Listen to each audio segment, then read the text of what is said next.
Thanks for taking the time to listen to this weekly sermon from Southside Baptist Church in Florence, South Carolina. Our vision is to know God and to make Him known, and we now offer 2 services on Sundays. Our classic service begins at 9 a.m., and our modern service begins at 11:15 a.m., and it's also streamed on Facebook Live. Please visit our website at southsidenow.church so you can find out more about how we are helping make and grow disciples in the Florence area. For now, sit back and take in today's message from God's Word. All right, in your Bibles, if you'll go to Esther chapter 2, if you would. You know, our history books are full of courageous people who were willing to do what was right in the face of adversity. They used adversity as a stepping stone or fuel to fuel their fire towards the mission that they had in mind. And today I want to mention some ladies that, especially ladies here this morning, that had a great impact. And there's more than just what I'm going to mention. But here's some women who made a difference throughout our history. One is Margaret Thatcher, British Prime Minister during the 1980s, developed a close relationship with Ronald Reagan. She was known for her strong and controversial leadership style. Then there's Mother Teresa, who was a nun and charity worker. Mother Teresa dedicated her life to serving the poor, serving the disadvantaged. There's Rosa Parks, who refused to give up her seat, which led to significant civil rights legislation. There's Anne Frank, who we are familiar with her diary during the time of the Nazi occupation. And she documented her life hiding in the Amsterdam attic during that time of Nazi rule, and died in a concentration camp. Then there's a lady named Florence Nightingale, who lived from 1820 to 1910. What's the big deal about someone named Florence Nightingale? She was a British nurse, born in Italy, who helped improve standards of hospitals and nursing during a war called the Crimean War. There's also a lady named by the name of Clara Barton. Growing up, she did not have the same childhood as many other people because she ended up taking care of her brother during a lifelong illness that he had. And she was working at the U.S. Patent Office when the Civil War began. And when it began, like many women, she helped collect bandages and much-needed supplies, but she soon realized that the best way to support the troops was by going in person to the battlefields. And throughout many major battles of the war, she nursed, comforted, and cooked for the wounded, earning the nickname Angel of the Battlefield. And while visiting Europe, she worked with the International Red Cross.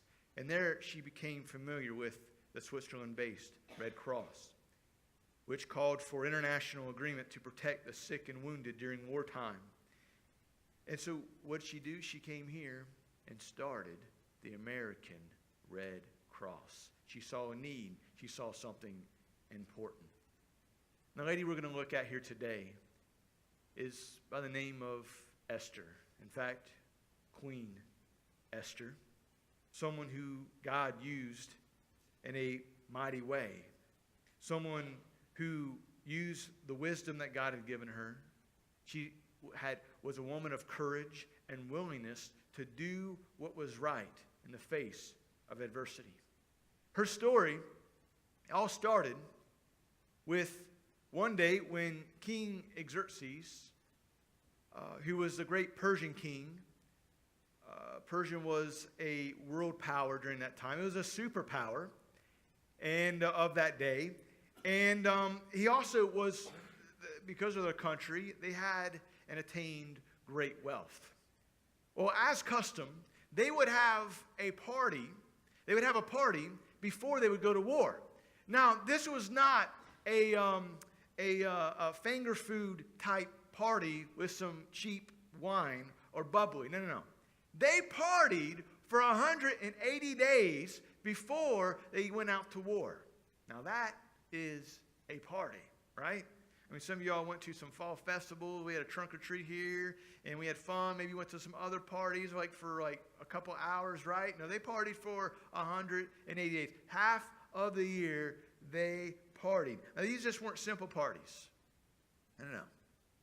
King Xerxes was over 127 provinces, basically the known Mediterranean of that day. It was a huge area in which he ruled. And at this party, they put on the Ritz. They really did. They really did. They had gold and silver couches. Man, how would you like a gold or silver couch? What does that even look like? I don't know. I mean, can you imagine sitting in a silver or gold couch and like, oh man, I got silver and gold all over me. Someone needs to clean this thing. I'll do it, right? But their pavement, even in their pavement, they had these beautiful designs, and that included mother of pearl, and it included marble and costly stones. Drinks were served with gold goblets. They were so rich that the men would decorate their beards in precious gemstones. Man, I mean, they had some money. Could you imagine Paul having gemstones because he was so rich in his beard? Now you're visualizing it, right? Or someone that you think with a large beard. I'm thinking probably some relatives of mine, like rednecks, right? They got the beard, the big beard thing going, and they put some. I think they do something for Christmas with that, right? I think you can buy some beard ornaments. I'm sure it's not the same thing in which they were using. But my point is, these parties were a way for the king to show off his wealth. This is where it all started. The custom of that time was to have a party for the women, and there would be a party for the men.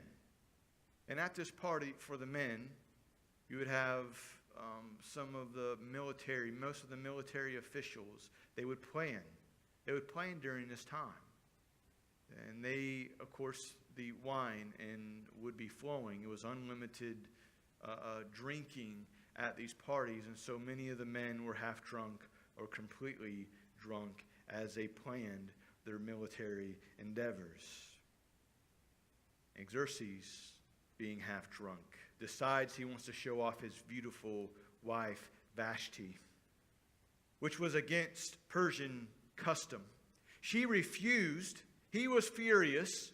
He is prepping to invade Greece. He has all these important military officials from all over his land, and to see his power, to see his wealth, to see his authority. And if he has his queen, and he shows that he has no authority over his wife, his military credibility would be damaged. Plus, he was used to getting to what he wanted, and she was not interested in listening, the coming over to be shown off. See, though there was only one queen, he had a harem. He had many concubines. He had many wives, but there was only one queen, and this queen was always one that would be his favorite, that had favor in his eyes. And being foolish, being half drunk, he banishes her. The thing with the law of the Medes and Persians is that once they made a law, it was done. They could not a decree. It was done. They could not go back and change it. And so him and his drunken stupor and consulting the men who were around him, his counsel, so to speak, they said, you got to cut this one off. You got to let her go. And so that's what he does. He regrets it the next morning when he sobers up. He thinks, man, what have I done? What have I done? And so he gets some advice. It's time to look for another queen. And so here we are in Esther chapter 2 and verse 1. It says, but after Xerxes' anger had subsided, he began thinking about Vashti and what he had done and the decree in which he had made. And so the personal attendant suggested, let us search the empire to find a beautiful young virgins for the king, and let the king appoint agents in each province to bring these beautiful women into a royal harem of the fortress of Susa. And Hegai, the king's eunuch, in charge of the harem, will see to it that they are all given beauty treatments. After that, the young women who most pleases the king will be made queen instead of Vashti. This advice was very appealing to the king, so he put the plan into effect.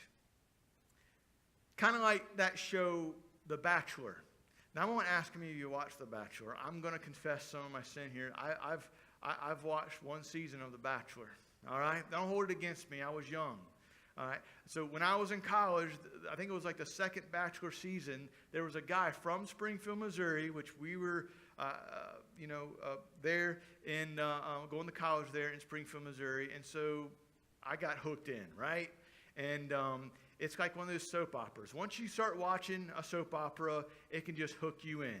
I've not gotten hooked on any soap operas, all right? No rumors there. But I watched that season of The Bachelor, and once you get halfway, it's like, well, I'm already halfway here. I might as well just stay in for the long haul here and let this thing finish out. Some of you probably love The Bachelor. It's wonderful. Good for you. Not my cup of tea.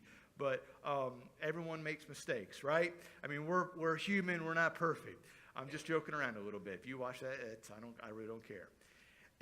And so, of course, in The Bachelor, or Bachelorette, whatever they call it now, whatever's going on, they hand that rose. I hand this rose to you, or they say something of that sort. And this is what we have going on. We basically have the king having his folks look for another queen. And so they're combing through. They're seeing who are the young virgins, who are the beautiful ones that would fit the taste of the king.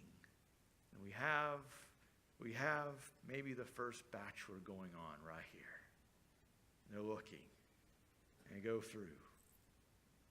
And so at the same time of all this going on, the same time, there's a man by the name of Mordecai who was a Jew. He had a beautiful cousin he had adopted named Esther. They were a part of the Jews who were exiled by Babylon.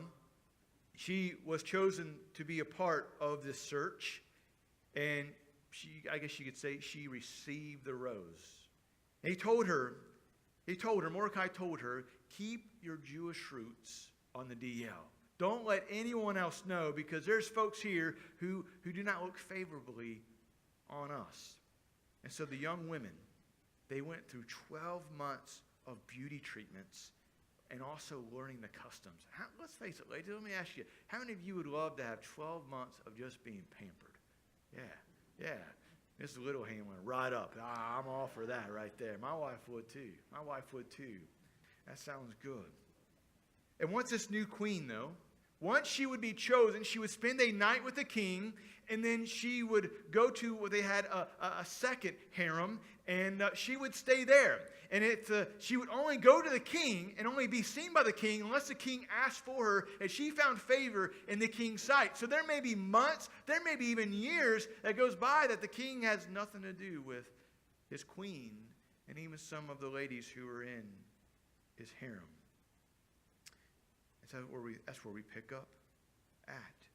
So the rest of Esther chapter 2 and verse 16, it reads, And Esther was taken to King Xerxes at the royal palace in early winter of the 7th year of his reign. And the king loved Esther more than any other young women. And he was so delighted with her that he set the royal crown on her head and declared her queen instead of Vashti. To celebrate the occasion, he gave a great banquet in Esther's honor for all the nobles and officials, declaring a public holiday for the province and giving generous gifts to everyone. And even after all, the young women had been transferred to the second harem, and Mordecai had become a palace official. He became a gatekeeper, all right? That's what he's doing. Esther continued to keep her family background and nationality a secret. She was still following Mordecai's directions, just as she did when she lived in his home. But one day, two eunuchs who worked closely with the king had a burr in their saddle. They had an issue with the king. And so they start to plot about killing the king. Well, at this time, they're going by the gate, and Mordecai, one of the gatekeepers, is there. He overhears these men planning on killing the king. He reports it to Esther. Esther tells the king and gives Mordecai credit. And what would happen is they would write down, and they're what they call the Chronicles, the things that happened during the reign of King Xerxes. They would have their book. They would have it all set up, and they would write about who did what. And so it was written down to what Mordecai had done for the king. And usually, they would be rewarded for what they'd done. Sometime later, though, a man named Haman came onto the scene. And he was appointed by the king to be an important official. When the people would pass by, Haman expected them to bow down to them. And here's the interesting thing about Haman. Haman ultimately came from a group of people called the Amalekites. And with the Amalekites, God had told the nation of Israel, he had told King Saul, if you remember King Saul, the first king of Israel, to take out the Amalekites. But he did not. He disobeyed. He partially obeyed. It's interesting that because of the disobedience of King Saul and the Jewish people of not destroying a certain group of people who were the mortal enemies of Israel, and it ends up coming back to bite them decades or centuries even later. And so Haman, he had somehow earned this trust of the king. The king, in fact, had given him his signet ring. And the signet ring was just that. I mean, you're probably familiar with it, that back in that day when they would seal a letter, there would be wax, and they would stamp it with the king's signature, basically, of his signet ring. Well, that ring was given to Haman. He had trusted Haman that much. Haman wanting to destroy the Jews, hating the Jews. In fact, he hated Mordecai. And so when people would pass by Haman, he expected them to bow down. But there was a man who would not. He would not bow down. He would not, in fact, show respect to Haman. And that was Mordecai. Mordecai was going to obey the Lord. Mordecai wasn't going to bow down and worship anything else other than the Lord. That's what he was going to do. On Haman, he'd probably been raised hating Jews. And here's Mordecai, his new target. So Haman, he approaches the king. He tells the king, and the king Xerxes, and their land is so large, it's so huge that there's no way that you can know the details of everything going on in a kingdom. So what did he do? He delegated. He had different men and councils that were over different sections, and so they were very, very organized. And Haman comes to him and says, there's a group of people that refuse to obey your laws. It is in your best interest, that we wipe these people out. In fact, I believe so much that we should do this. Here are 10,000 large stacks of silver to pay for it. The king's like, man, all right, I don't even have to pay for this. You take that money, and you go ahead and take care of business. And so we see what happens here in Esther 3 and verse 12. And so on April 17th, the king's secretaries were summoned, and a decree was written exactly as Haman dictated. It was sent to the king's highest officials, the governors in respective provinces, and the nobles of each of the provinces of their own scripts and languages. The decree was written in the name of King Xerxes and sealed with the king's signet ring. Dispatches were sent off by swift messengers into all the provinces of the empire, giving order that all the Jews, young and old, including women and children, must be killed, slaughtered, and annihilated on a single day. And that was scheduled to happen March 7th of the next year. Notice this. The property of the Jews would be given to those who killed them. There's confusion in the land. People are mourning and weeping and crying. When Mordecai hears of this, just as in biblical times, he tears his clothes, he puts on burlap, and he mourns. Esther tries to send him new clothes, and he refuses. He wants nothing to do with that. He is mourning. He is hurt. He wonders, what is going on? What is God doing?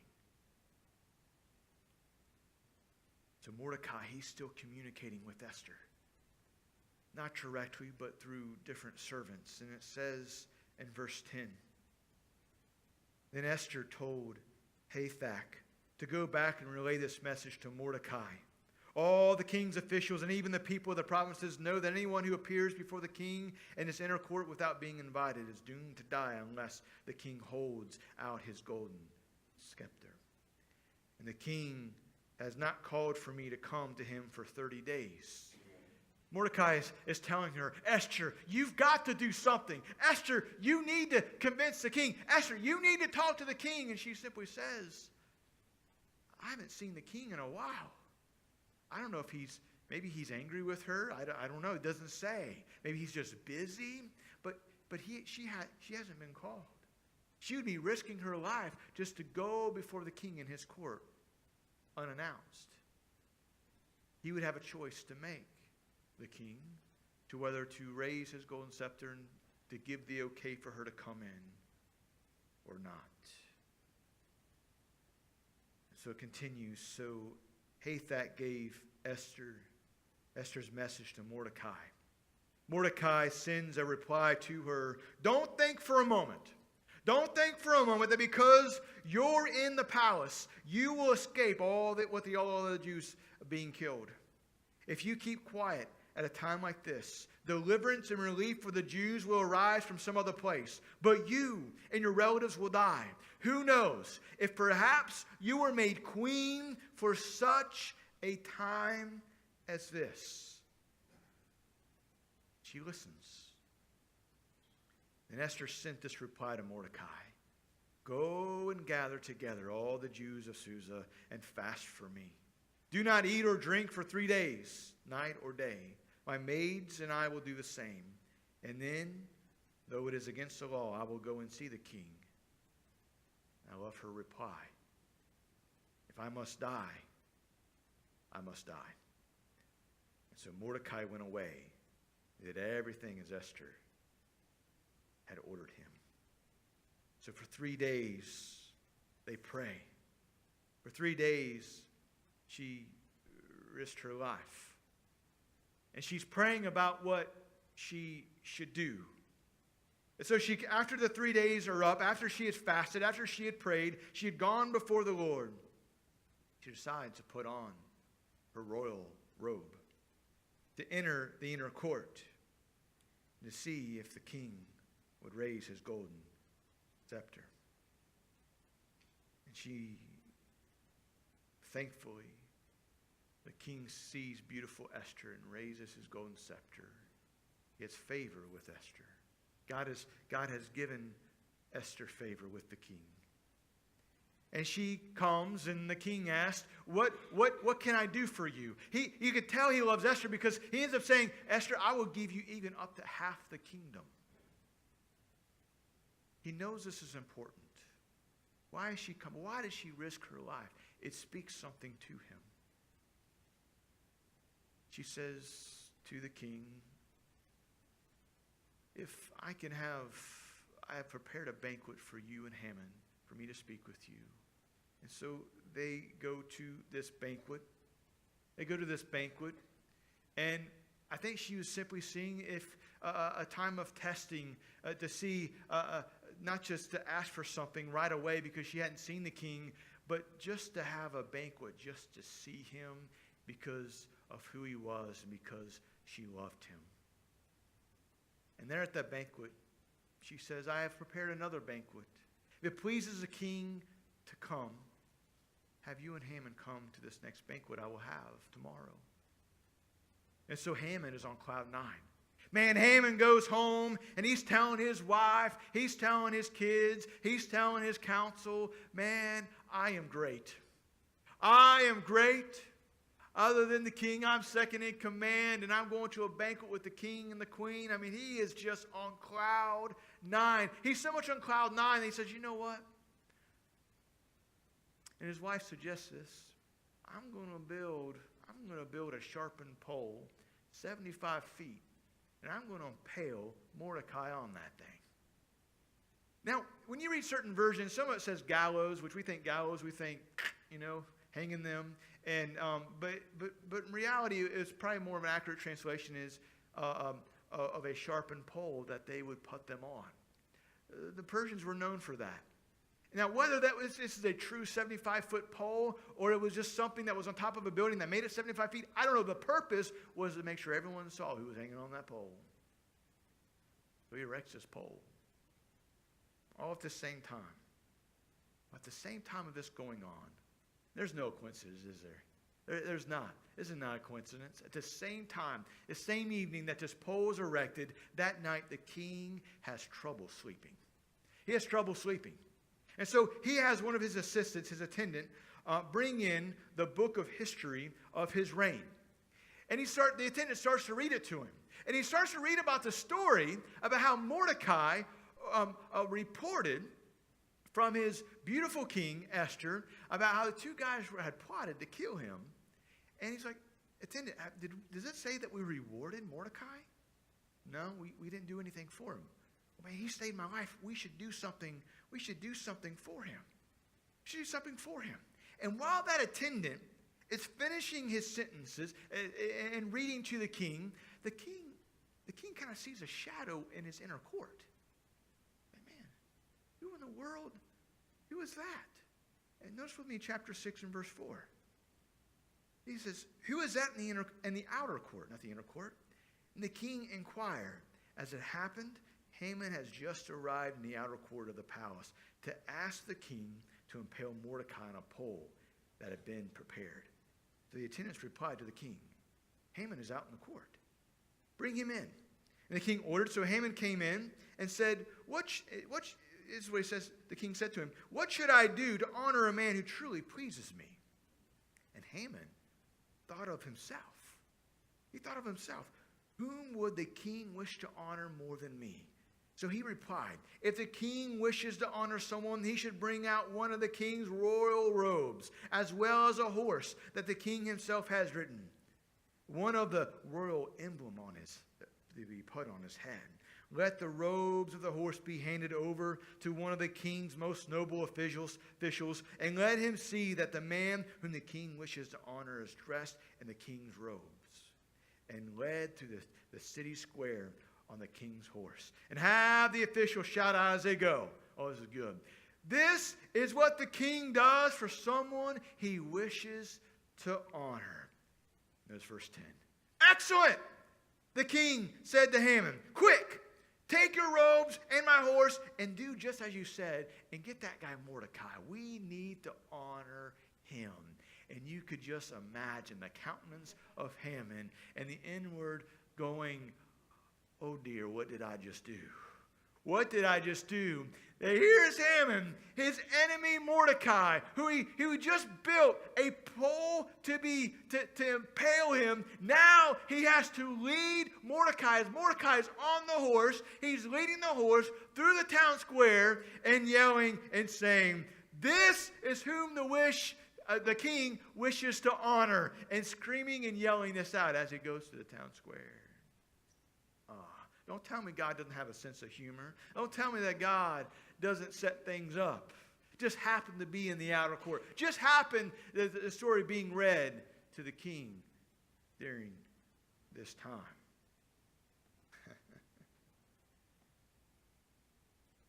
And so, verse 1 of chapter 7. So the king and Haman went to Queen Esther's banquet. And on the second occasion, while they were drinking wine, the king said to Esther, tell me what you want, Queen Esther. He knows something's up. He doesn't know what it is. His beautiful queen has risked her life to come to him, not just to have dinner. Something's up. The king is wise. Not always godly, but he's wise. Tell me what you want. What is your request? I will give it to you even if it's half the kingdom. Queen Esther replied, if I have found favor with the king, and if it pleases the king to grant my request, I ask that my life and the lives of my people be spared. For my people have been sold to those who would kill, slaughter, and annihilate us. And if we had merely been sold as slaves, I could remain quiet, for that would be too trivial a matter to warrant disturbing the king. Who would do such a thing? King Xerxes demanded. Who would be so promiscuous as to touch you? Who is this? I want to know who this is who's messing with my queen. And Esther replied, as she's leaning back on the couch, this wicked Haman is your adversary and your enemy. And Haman grew pale with fright before the king and queen. Then the king jumped to his feet in a rage and went out into the palace garden. And Haman, however, stayed behind to plead for his life with Queen Esther, for he knew that the king intended to kill him. In despair, he fell on the couch where Queen Esther was reclining, just as the king was returning from the palace garden. Bad move, dude, right? And so the king exclaimed, Will he even assault the queen right here in this palace before my very eyes? And as soon as the king spoke, his attendants covered Haman's face. That's a bad sign. That means you're going to die. And Haman is stuck and impaled on the same pole which was prepared for Mordecai that day. And though the king could not take back the decree that was made, he made another decree. And that decree was, anyone who touches the Jews will be dealt with. And as you read on in the book of Esther, there is a time and period where there is 500 men who attack, and they are killed by the Jews. In fact, Haman had 10 sons, and they all were impaled as well. See, that's some rough stuff. Here's the thing. Sin always affects other people around you. And Haman's sin did as well. You see, how does this relate to us? We read about Queen Esther. None of us here are queens. None of us here are kings. None of us here are gatekeepers like Mordecai for a king. But this is what I know as we look at this, is that our unforeseen hardships are not mistakes. They are God's setups. Think about this. Esther had lost her parents. I mean, she basically is an orphan that has to be adopted by her older cousin, Mordecai. She wasn't in her homeland. She was brought over during a time that, at least her parents or grandparents were brought over during the time of the Babylonian Empire that attacked and took all those out of Judea. It didn't seem that she had much choice in marrying the king, though it seemed that she did love the king. You know, there's one thing that I love during this time. I love ice cream, but one thing that goes well with ice cream is brownies. Especially when you microwave those brownies just a little bit. You know what I'm saying? And the ice cream gets a little melty. I like my ice cream just a little melty. Now, some of y'all are like my wife. You just like to gobble up your ice cream and not enjoy it. Something spiritually is wrong with you. And God still loves you, but there's something wrong with you. You got to enjoy that ice cream, right? And one thing, I love brownies with it. But the interesting thing with making brownies is you have the ingredients. The ingredients by themselves are not all that great. The ingredients of having flour, the raw egg, the vanilla are not tasteful by themselves. But once you put all of that together, once you put the chocolate chips in there and you put some of the caramel or caramel, whatever you want to call it, is as good, right? And you mix it all together. You can throw some marshmallows in there a little bit. And, man, you just get some wonderful, wonderful brownies. You get something that you enjoy. And in our lives, we need to be careful. We need to be careful that instead of blaming God for everything, instead of blaming others for everything, even at times blaming the devil, some of the things that we get ourselves into, there will be times in your life that you're going to go through a time that God is putting in essential ingredients that taste like flour. They taste like raw egg. And you may be confused and you may wonder if God even knows your name, if you even have the favor of God. The fact is, instead of blaming the devil, instead of blaming other people, maybe take a step back and go, what is God doing? What is God getting ready to mix up? What is God getting ready to throw into the oven? Because when God gets cooking, it's going to get hot. Amen? It's going to get heated up a little bit. It's going to make you a little, sometimes a lot, uncomfortable. And so, in your time, in the time right now, Just as Mordecai challenged Esther and said, Esther, there's no mistake that you are a Jewish girl who is now the king. You were an orphan and you were chosen. There was no question that God had shown you favor. There's no question that God had made you beautiful and smart and intelligent. And God has made you the queen over the superpower of the world. God has chosen you for such a time as this. And if you don't do it, Esther, God, He's God. He will find another way to get it done. God will get the job done with you or without you. I want you to know here this morning, there's no mistake God has placed you where He's placed you. It's no mistake of the family that you were born into, good or bad. Whether you love your family, hate your family, like your family, whatever. God placed you in that family. He placed you in the town, in the country. He placed you in the United States. He placed you where you're at for such a time as this. It's no mistake the job that you have. It's no mistake of the spouse that you have, the children that you have, or even don't have.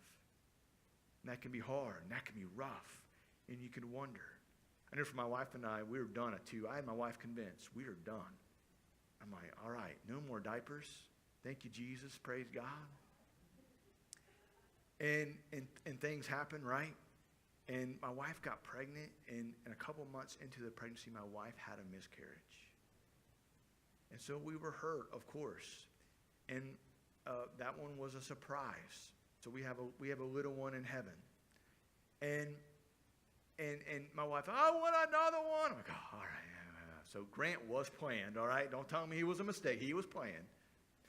But we wouldn't have little Grant today if we did not have to deal with some of that flour and that raw egg.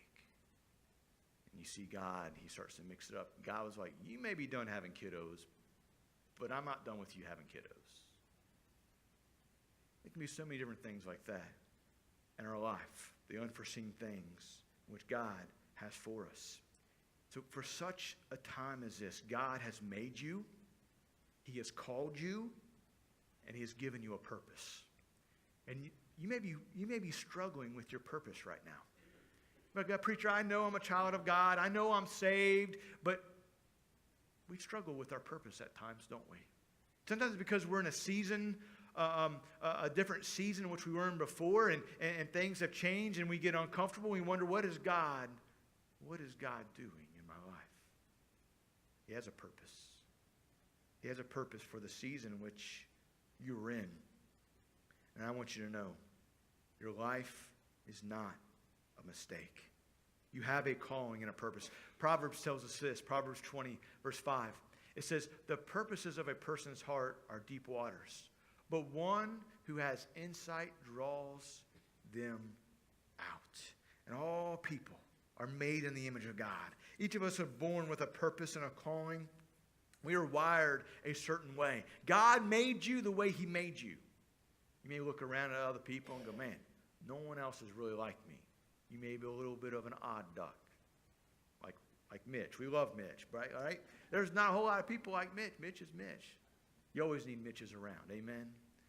I'm just picking on Mitch because I know he can take it. But God made you just the way He made you. He wired the way He wired you for a reason. We find peace and we find courage when we sense the confirmation of the Spirit that we are in the right place at the right time of our designated calling. And Esther's reaction, I love it. It wasn't, well, yes, I am queen. Her reaction was, we need to pray. We need to not just pray, we need to fast and pray for 3 days. In fact, I can't do it by myself. Mordecai, I need you and I need our people to fast and to pray. And so I know that I'm doing what the Lord wants. And if I die, I must die. She was willing to lay down her life for the purpose in which God had given her. And though she didn't know it completely. So let me ask, have you prayed about it?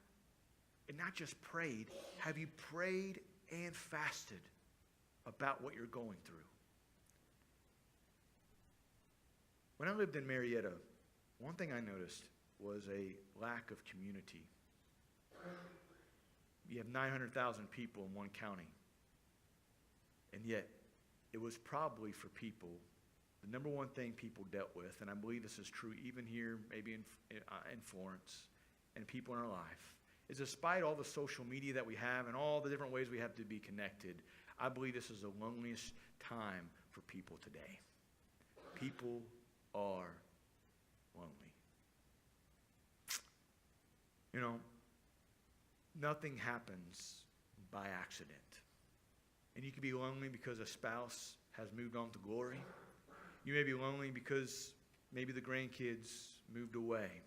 I don't know what your reason for loneliness could be. It could be that you're surrounded by your loved ones, but yet you still feel so lonely inside.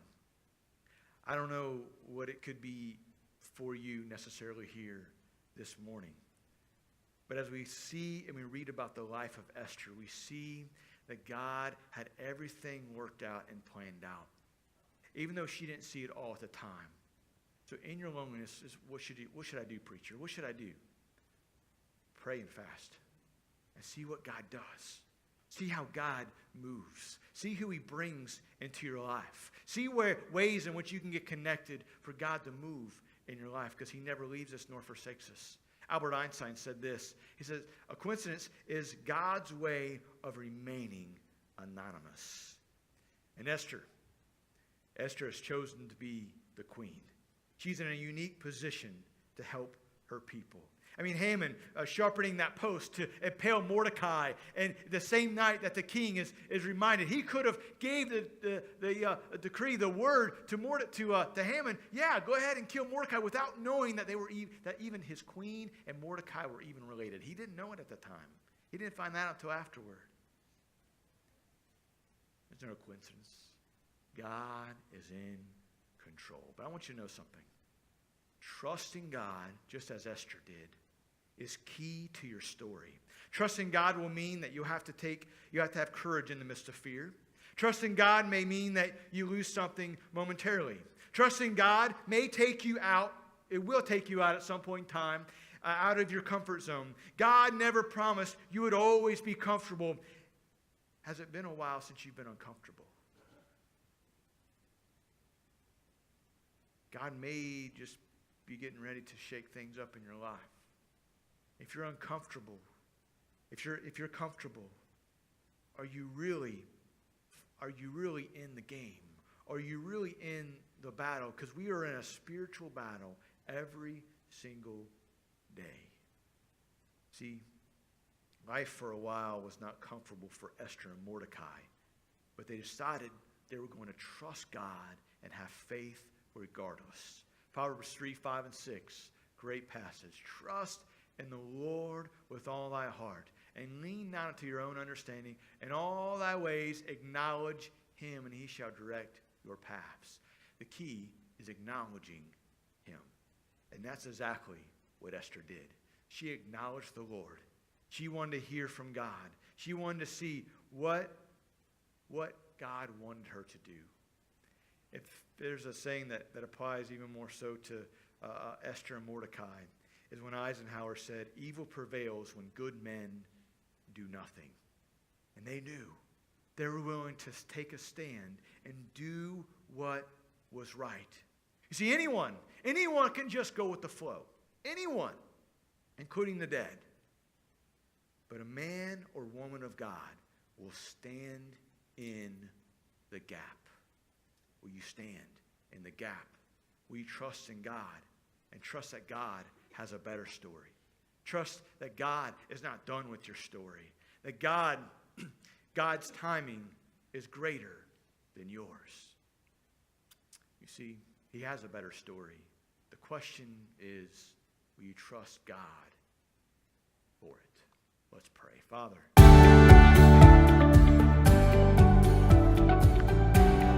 Thank you for listening to today's sermon. To find out more about Southside Baptist and our ministry, visit our website, southsidenow.church. Until we meet again, have a great week.